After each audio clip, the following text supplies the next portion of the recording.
Baba wethu osezulwini, ngilozi yami yasekukhanyeni, lule isandla sakho ngidonsa ngisekubumnyameni. Mdalo wezulu nomhlaba, mnikazi wabanikazi bomhlaba, somandla, mphathi osiphathimandla, nqoba ukusaba engikuzwayo enhlizweni yami. Kunovalo olufuna ukuphila ngaphakathi kimi njengamanje, kanti mina ngidinga iso lesithathe kuzongibonisa okwenzeka ngale eMfihlakalweni. Nkosi, isizwe sakho siyakudinga, siyagula. Sihlukene ngembono, sididekile. Okumanje mningi imoya ephila ngaphakathi kimi. Noma mina ngisabutholi kimi, ngiyasifuna kancane kancane kwamina ngisizwa ngiphuma kimi. Vuka nempeza wami ungabusalala, kunempe emoya esihlasela. Kunempelo lebumnyameni ngaphakathi kimi eshuqeda isimilo kanye nokulunga kwami.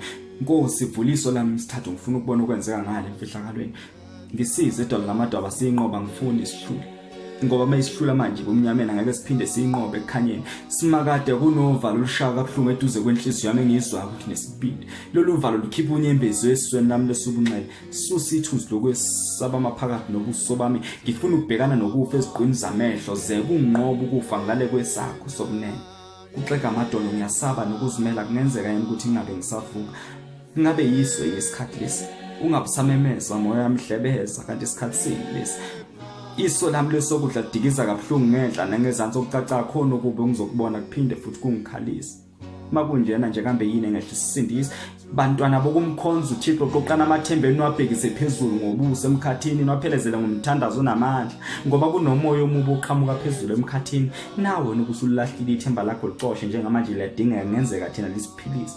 Kodwa ulibhekise emumva sakulfulathelisa, sazi kona kuphi ongehle kusisindise, kwaze silwa nempi esingazi qhamuka emumva noma phambili. Abanye bedidekile, bacindezelekile, babona lokho kubekwe entendeni yesandla sabo kuphela. Ingakho ngithi Nkosi, siceliso lesithathu sibonise okwenzeka ngale eMfihlakalweni. Bantu bakithi, vulani izinhliziyo zenu, lalelani kunephimbo elimemeza ukufunakala nembeza bowenu. Sithandwa zami, phuthumani babheka lapha nabashiya khona umhlaba uyabhubha. Wena usawubula nembeza yakho, gebisa ikhanda lakho, amehlo akho angahlangani naweNkosi, ngenzeka uzoyicasula. Khumbula ukuthi kunjena nje ezweni ngenxa senathengisa ngomphefumulo wenu uSathane ngenxa zomhobholo wemali engananineliseki. Ngifuna ukuphatha amandla omhlaba kanye nabantu babo. Ungizwe kahle, ngikhuluma nginakwesabe ngoba umuntu okaThixo kusiyena umuntu. Ngibazwile abaningi bememeza igama lami bese bomnyameni bengichapha ngenhlamba, bethi lapho ngiya khona kila abayila babuya ngidukisizwe.